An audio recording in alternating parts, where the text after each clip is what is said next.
Fenix has a great warranty. Now this video isn't really about the WT25R, and we'll be sure to get to this one here in just a minute, but I want to tell you a little story first. See, this light has become my favorite little work light that I carry around with me on jobs and everything for the past several months that I've had it. But after using it so much, the dang thing broke. What had happened was the little battery compartment back here. See how this part opens like that? When you get one of these, you gotta take this little thing out of it anyway. But the hinges actually broke clean off of the battery compartment. And I'll roll in a picture here, but you can see how this part of the hinged body right here is plastic, and these little nubbins just fatigued and snapped off. I cut this little thing off. And the first symptom that I had was that the light was kind of working intermittently because, you know, the one side had broken and it was causing the door just to be loose. But then eventually both sides broke and, you know, the light just wouldn't turn on at all. But I contacted Fenix and they said send the light back. And of course they sent me a brand new one. So that's awesome. I'm really happy with that. Although it could potentially be a type of design flaw because this base is magnetic and I do snap it onto all sorts of things to use the light. Always putting it down onto a body panel or a hood or something like that, right? And I think probably what happens is that since these things are real close to that plate right there, maybe they get knocked around just a little bit. I don't know if maybe in later versions they can beef this up and all, but I mean, I really do like this light quite a bit. And like I said, they replaced it right away for me, so big thumbs up to Fenix. But let's set this one aside and talk about what we're really gonna look at today. The WF25RM multifunctional cradle charging duty flashlight. It's 3,000 lumens with a 370 meter beam distance, a 5,000 milliampere battery capacity. It's got a UV light, magnetic charging cradle, instant burst, I wonder what that means, and of course that same great 5-year warranty. Oh, I see what they were saying about the burst. That's where you get your 3,000 lumens. It only does that for a short amount of time, right? And then on high, it's 1,000 lumens, medium 400, low 150. And then on eco, like 30 lumens. In an eco mode, it's got a crazy 77-hour runtime. That's nuts. The Fenix WF24RM is a powerful multi-purpose cradle charging duty flashlight equipped with super bright illumination at 3,000 lumens and an extended beam throw of 370 meters. Powered by a rechargeable 21700 battery, this flashlight has multi-brightness levels of light, making it suitable for various industrial uses and operations, as well as outdoors. Additionally, it features a 365 nanometer UV light with an optical power of 500 milliwatts, specifically designed for non-destructive testing, leak testing, and other specialized operations. And I think I'm definitely going to use that. In fact, tomorrow I have to check out a cooling system that's got a leak that's hard to find. So probably going to inject some dye and see if this light works for that. Well, let's get this guy open. Okay, so we have the little charging cradle right there. And it's got the little charging port on either side of it, I guess. They look a little different. It also comes with this charging cable. And you know, I'm mixed feelings about these proprietary charging cables. This light uses the same style and, well, obviously they have it magnetized a certain way. Oh, that's very interesting. See, this is the cable that came with this one here. It like snaps to it magnetically like that.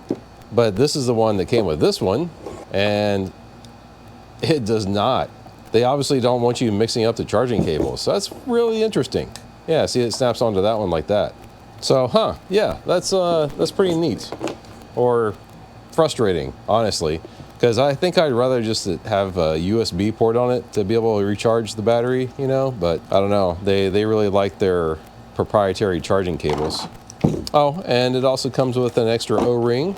That's nice to have. And obviously this little guy connects in up here. It kind of pushes in. That's nice. That's better than it just being magnetic, you know. It's actually got a snap in there. Oh, you know what? That's kind of interesting. That's an interesting design feature.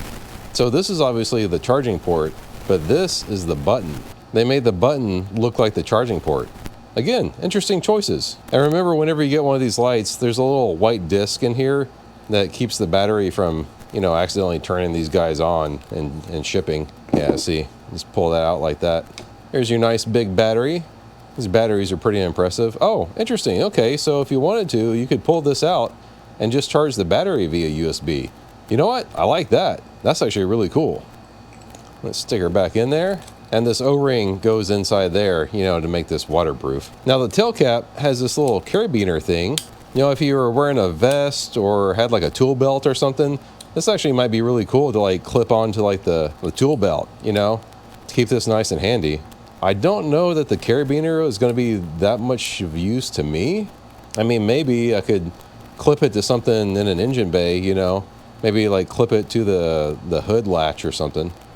That might be something I would do. I don't know. I wonder if a different tail cap is available for these guys. I don't know. That's something to look into. Because I think a magnetic tail cap to be able to switch out and have, you know, just in case would be kind of handy. Also, if you notice, if you didn't have this carabiner on there, the flashlight would actually end, you know, like right about here. So it'd make it a little bit more compact. So let's hit the button, turn it on. Looks like it turned on to the low mode.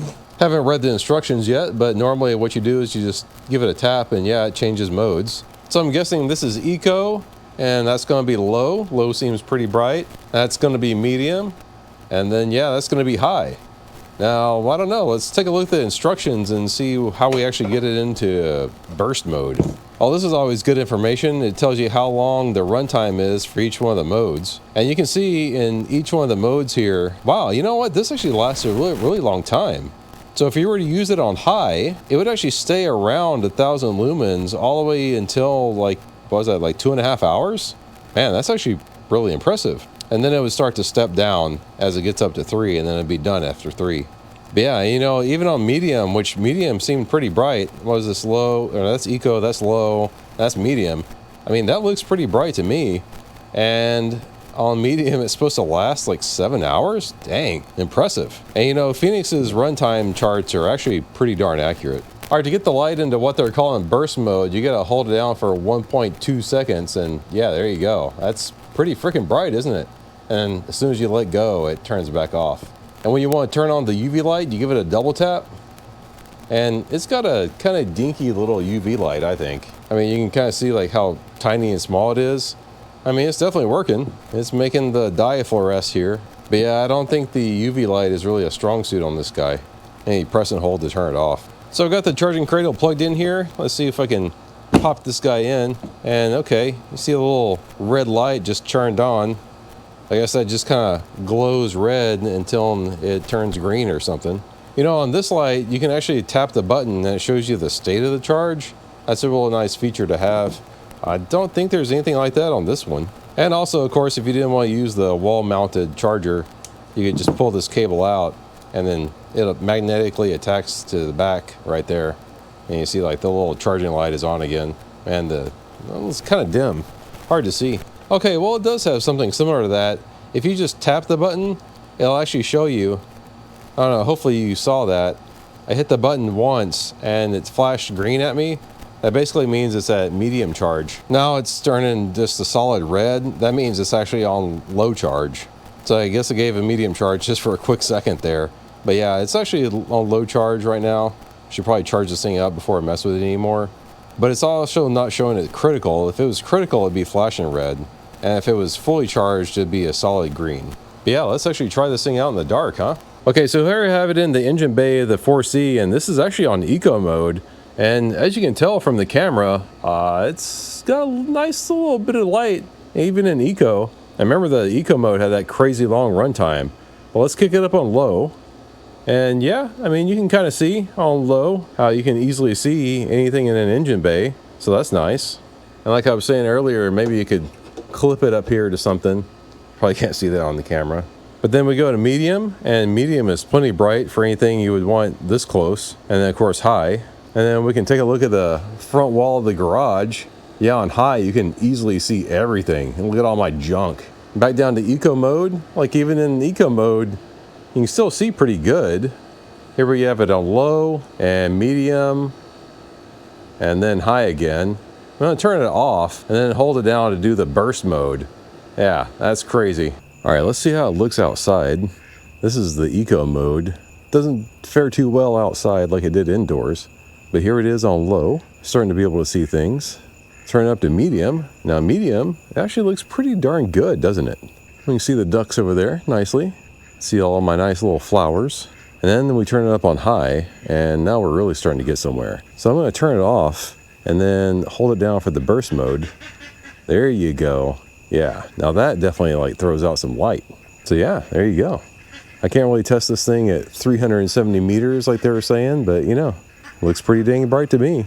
You know, just using it the little bit that we did, the end of it is getting a little warm, and in fact it has a little hot symbol right here, so you definitely want to watch out for this if you're going to be using this for any of those extended run times. But yeah, so there you go. There'll be a link for this down in the description below if you want to get one for yourself, and also I'll drop a link for this guy too. This one's really my favorite. But yeah, well, thanks for watching. Please like and subscribe.